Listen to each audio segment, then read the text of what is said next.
Hello, and welcome to David Starkey Talks. We are in the aftermath of the riots. I want to address what has emerged as the big issue. It's, of course, been highlighted by Elon Musk in his nicely abusive term, two-tier care. In other words, the idea of two-tier policing.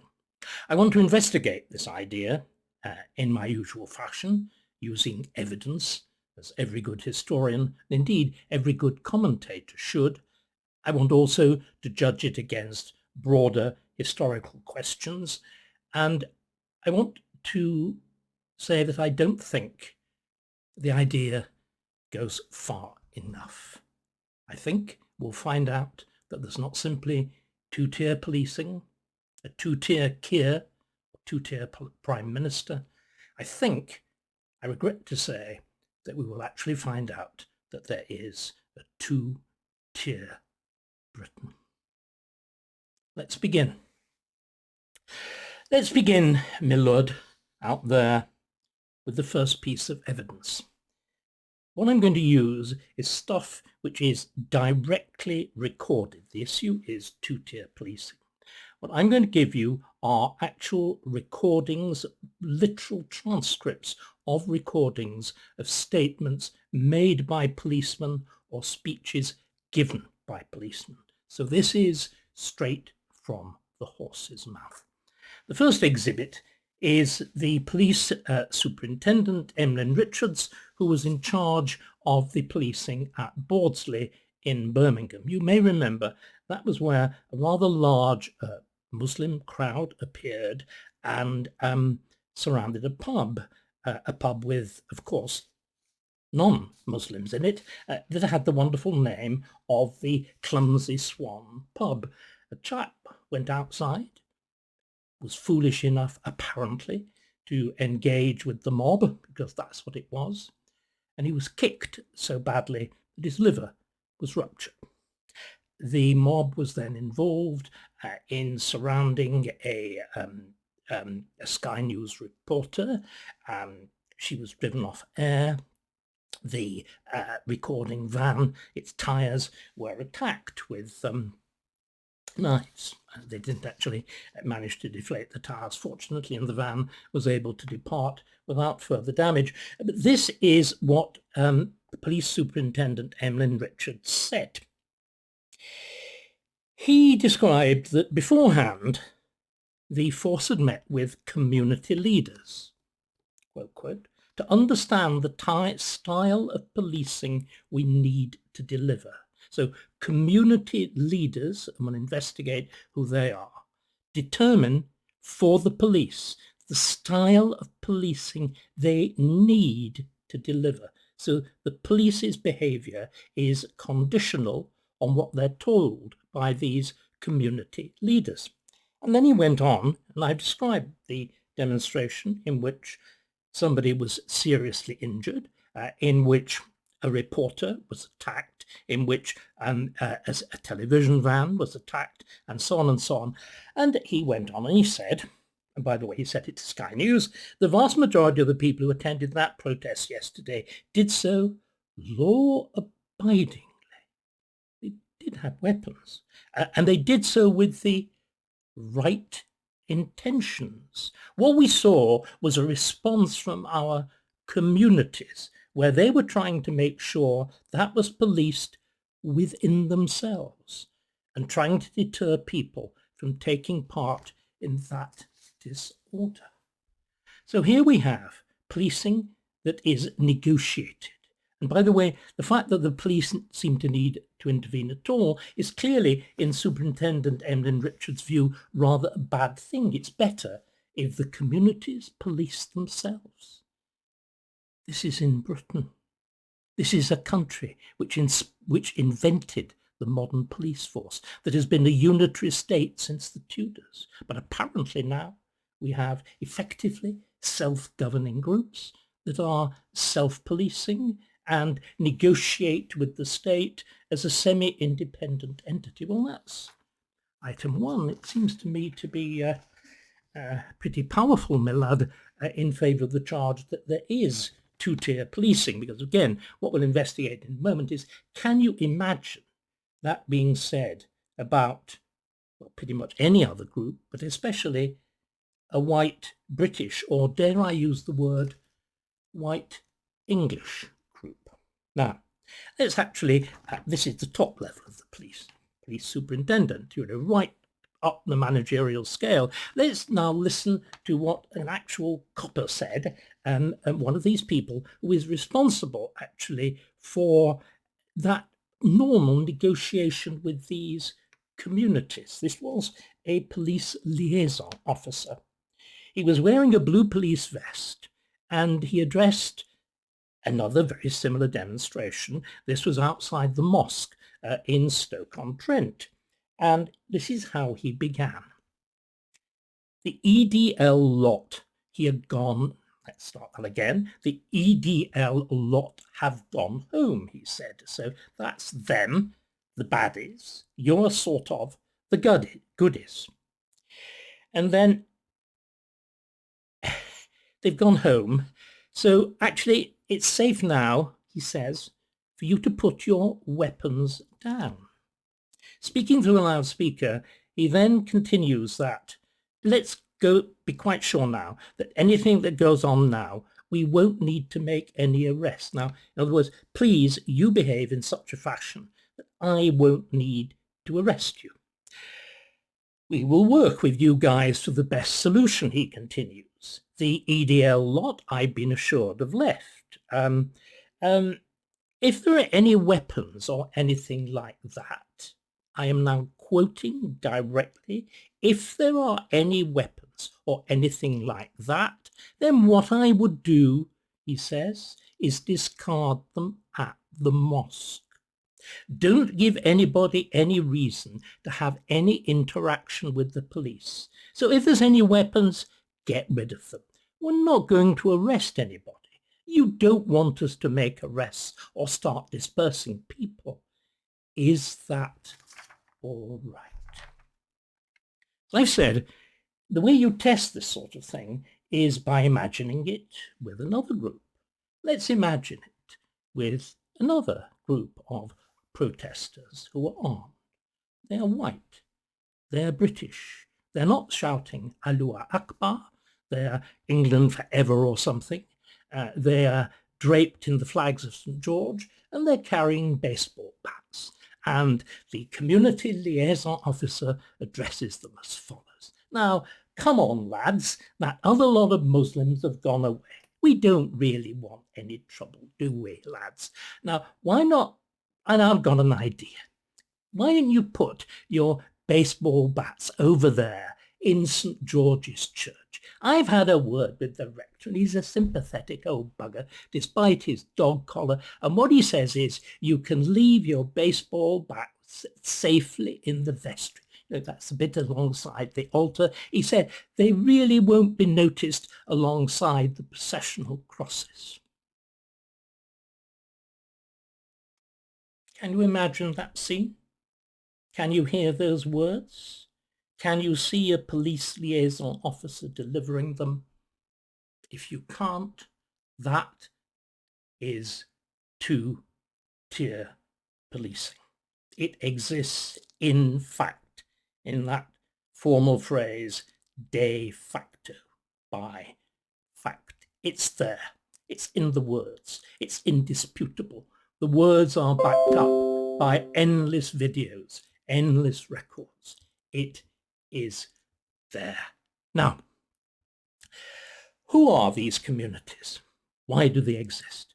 Well, they exist, of course, because what we've allowed to happen in Britain is not simply separate ethnic groups with their own rules, their own identities, often their own dress, their own religions, their own, indeed, self-identified nationalities.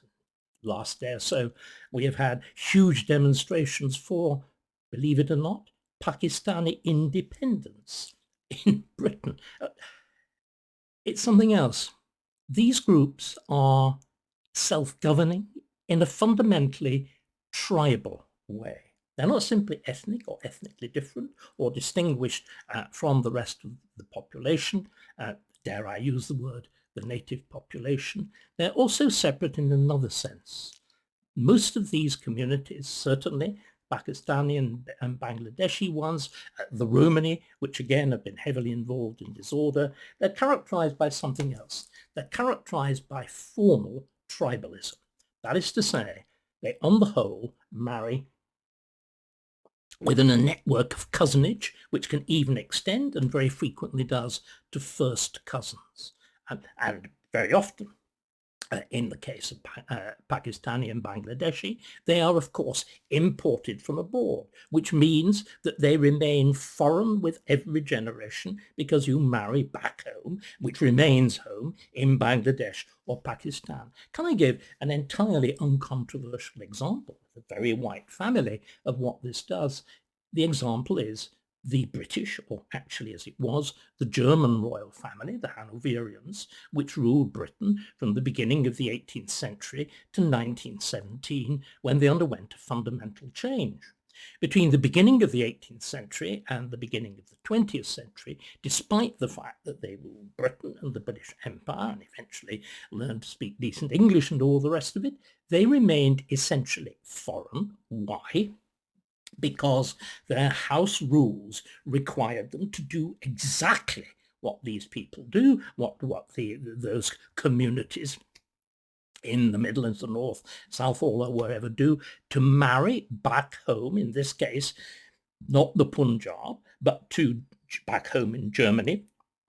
The rules, these were the rules actually of dignity. You had to marry a German serene highness to keep your status within Germany. So the British royal family remains entirely fundamentally German, and I would argue that it's true right through Victoria and through to Edward VII until 1917. And what happens in 1917 isn't only, and I've talked about this so often, there are whole videos on it, it's not simply that you change the name of the royal dynasty, you change it from whatever it was, Saxe-Coburg-Gotha, to the House of Windsor, you anglicize it in a much more fundamental sense by, as George V said to the meeting of the Privy Council in the summer of 1917, May and I, that's Queen Mary and I, have taken an important decision. We have today declared that our children can marry English men and English women. At that moment, the dynasty anglicizes. And what we need, of course, I would argue, is to carry out a similar action. But the question of action with these communities is one that I'm going to save up for another video. So what we've got then is de facto community policing, which is separate ethnic policing, in which these groups, compared with the equivalent white groups, the equivalent English white groups, are privileged. They have their own police liaison officers who effectively operate only by their consent. So this is not simply two-tier policing.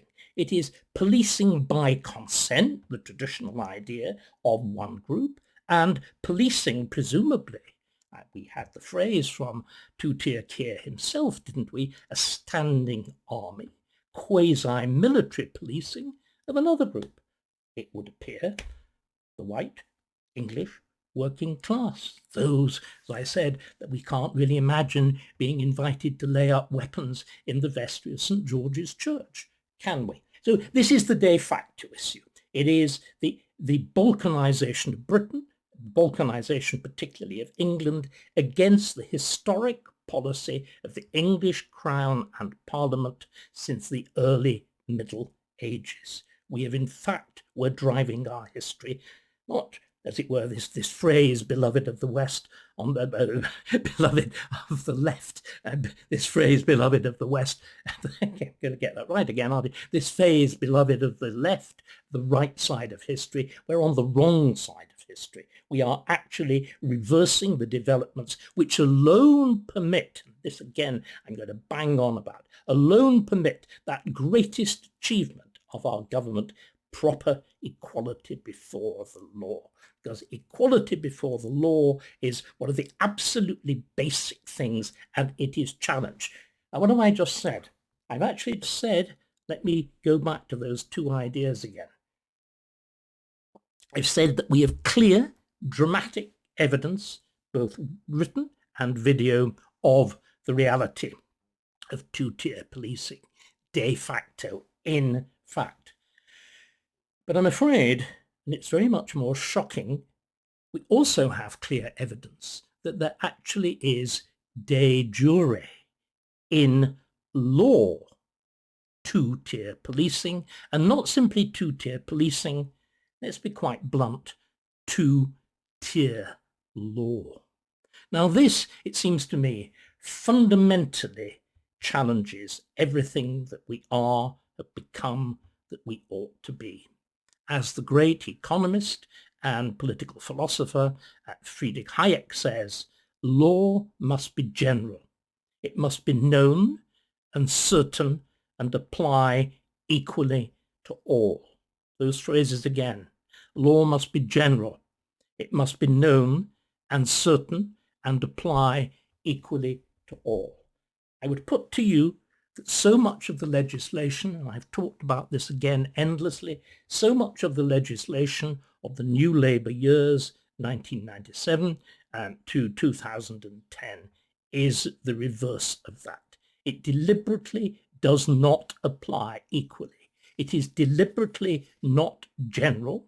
It is, in fact, increasingly uncertain, and it is designed, shockingly, to privilege certain groups. And it is so, of course, again, as I've emphasized, underneath an Orwellian veil of language in which words shift their meaning. I've talked extensively, haven't I, about how the human rights legislation incorporated right at the beginning of the Labour government in 1997 with the incorporation of the European Convention on Human Rights into English law, how the notion of human rights, which began back in 1945 with the United Nations Declaration, and a little earlier in the 1950s with the European Declaration, it began as a genuine attempt at protecting the individual against the monstrosities of state violence which had characterized both the Soviet Union and more particularly Nazi Germany.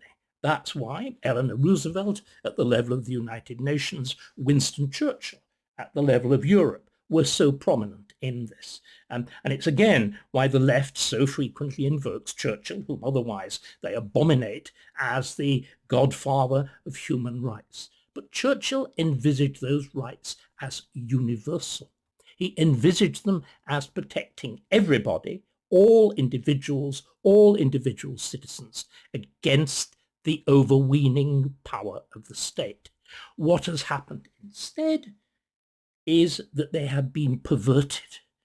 Human rights have been perverted. They have been stood on their head because they've been turned from the rights of the majority, everybody, against the state, into the rights of minorities. And the only way it is felt the rights of minorities, racial, religious, sexual, whatever, can be protected against the allegedly evil views of the majority is by strengthening state power against them. So the idea of human rights has literally been stood on its head. Instead of protecting the ordinary individual, it is used to oppress him, especially him, and limit his freedom of speech and freedom of action. That's the effect of human rights laws.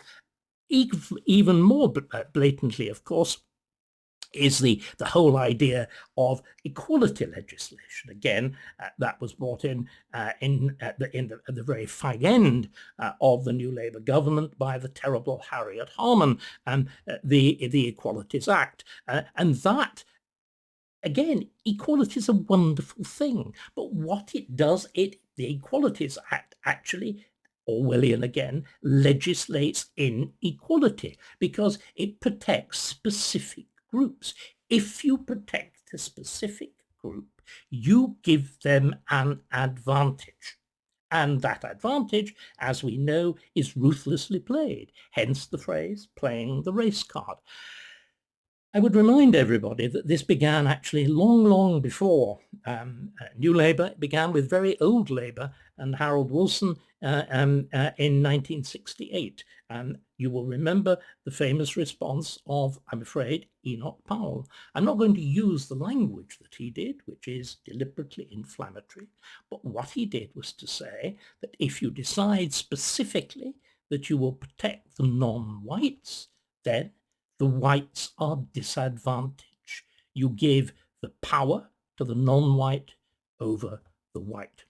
And it seems to me that the evidence is now absolutely clear, because what we've seen is that in effect with policing. But of course, if it deals with the whole question of so-called equality, the whole business of getting jobs, there's actually been a case now where a group of white policemen have won a case on the grounds that they were denied a job for which they were well qualified, because it had been decided in the abstract, as a matter of policy, that it should go to an Asian officer. These things, I'm afraid, are zero-sum games. So if we look then at this extraordinary inversion of the idea of natural or human rights, so they actually become not protecting the individual, but suppressing the rights of the majority in favor of the minority. If we look at equality, not being an equality of all of us being equal before the law, but special minority groups privilege. But there's something even more radical underlying all of this. It is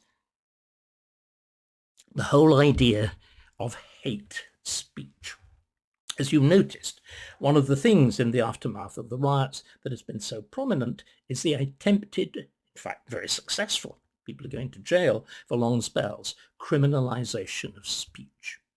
Now, this is something which English law has always been queasy about. For example, treason by words, that was introduced formally by Henry VIII and used to convict Thomas More, was something that even the 16th century was so ashamed about that the act was repealed immediately after Henry's death by the government of Edward VI. Once again, we appear to be going backwards. Why? What is the origin of this idea of hate speech and hate crime in general? Hence, of course, organizations like Hope Not Hate, which do seem to be terribly, terribly good, it has to be said, at hating right-wing people, but that's another matter. Actually, it's not another matter. That is at the heart of the process. Where does this idea of limiting speech so savagely, where does this idea of using hate come in? Well, it's all been investigated by a remarkable Dane, who is mixed-race Dane, with the name of Jacob Mchangama. And he did a splendid study of this. It turns into a rather large and long book. You can get a much clearer idea, a much simpler idea of it simply by reading his key article on the origin of hate speech laws. I've talked about this again before, but it really does bear repetition here because it's so, again, so much touches immediate concerns. What Mchangama was able to show was, again, it was what happened to those wonderful, noble ideals of universal human rights within, in this case, the United Nations rather than the European Convention. The problem was, of course, that in 1945, with the setting up of the United Nations, you had one of the victor powers and permanent members of the Security Council, the Soviet Union, which, as Churchill and everybody else recognized, was a wicked dictatorship. But they had, I'm afraid, he recognized this, and you had to sup with the devil with a long spoon in order to defeat an equally, I'm not going to say a greater or more evil dictatorship, the dictatorship of Nazi Germany. But the problem was, therefore, you had the devil sitting at the table, and the spoon proved not to be sufficiently long, because the Soviet Union was admitted as a privileged member of the United Nations, and immediately with careful intelligence. And this, again, is one of the things that we forget all the time. We treat the Soviet Union or Russia with contempt. This is an act of deep folly. So often it has shown high strategic intelligence. At the moment, and again I said this over the question of the Ukraine, Sergei Lavrov, the Soviet foreign minister, not Soviet now, much the same thing. The Russian foreign minister is one of the most intelligent and subtle and, of course, wicked diplomats that you could possibly imagine, and a profoundly influential figure in the United Nations, as his predecessors were in the 1940s, 50s and 60s. And what they set themselves to do, that's the Soviets and their satellites, because remember, at this point, the whole of Eastern Europe, Poland, of Czechoslovakia, of Bulgaria, of Romania, of Hungary. These were all Soviet satellites and danced, and the Ukraine is a quasi-independent state. These were all Soviet satellites and danced to Stalin's tune and the tunes of his successors. And what did they do? Well, of course, they were not simply admitted to the United Nations, they were admitted to its processes and committees. And one of the first, and here I'm now following Machangama's work, one of the first jobs of the United Nations was to work on that original Declaration of Human Rights inspired by Eleanor Roosevelt in 1945, and to work to turn it into the Convention. And the difference between the Declaration and the Convention was that the Convention was to be legally binding. And Machangama was able to do this because literally the actual procès-verbal of the committee was kept. In other words, as I began with the evidence of the transcripts of what those policemen said in Birmingham and Stoke-on-Trent, so we have the evidence of what the members of the relevant committees said, as each clause of the Declaration of 1945 was laboriously gone over to turn it into the Convention of the 1970s. And what you can see the Soviets doing, of course, the Soviets in particular hate, as we can now see Starmer does, they hate the idea of freedom of speech. They hate the idea of a free politics. They hate it, not I think necessarily because they're bad, though I think they are, but because they imagine they're right. They imagine they have a monopoly on virtue of knowledge of what is good for people. And of course, if you believe you have that monopoly, there is no such thing as debate. There is no such thing as political discussion.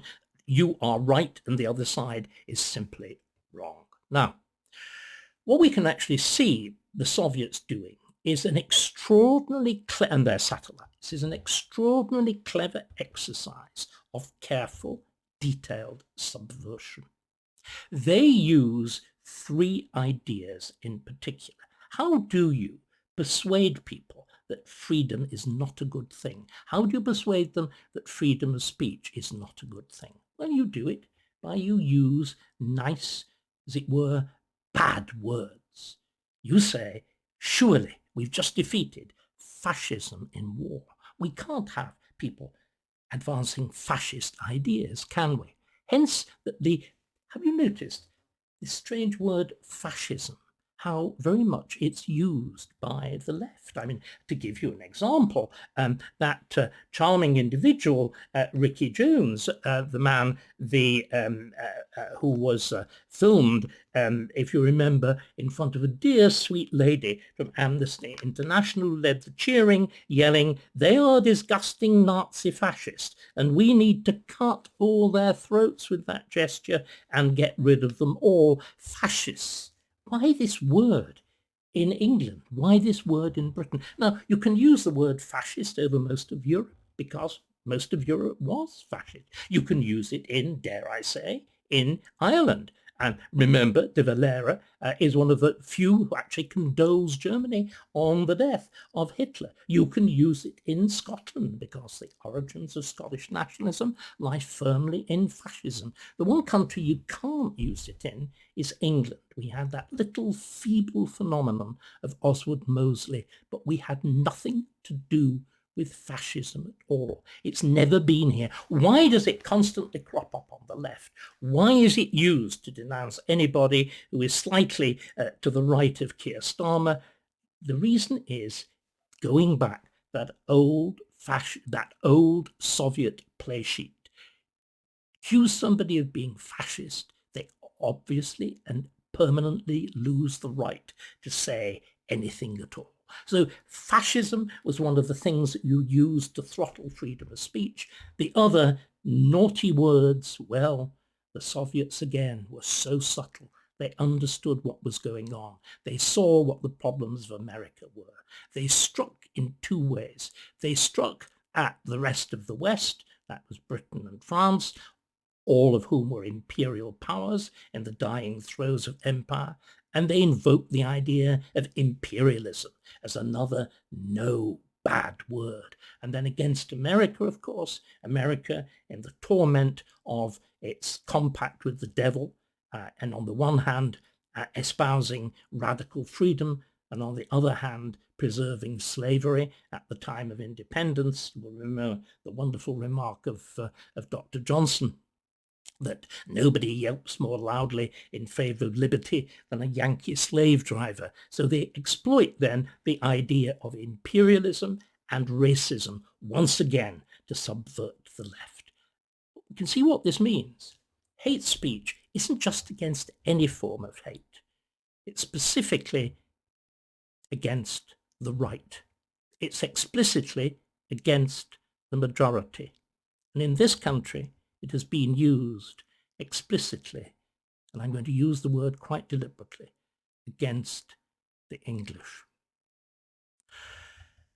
So it's two-tier Britain, a two-tier Britain in which England and the English increasingly come the bottom of this communitarian pile.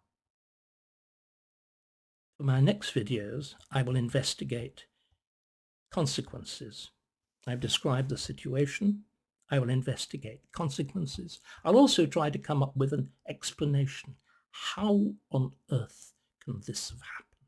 How can it have happened that England, which is the country that pioneered freedom, which is the country that invented representative government, which is the country that gave these blessings to most of to the rest of the civilized world, how come that it's losing them first?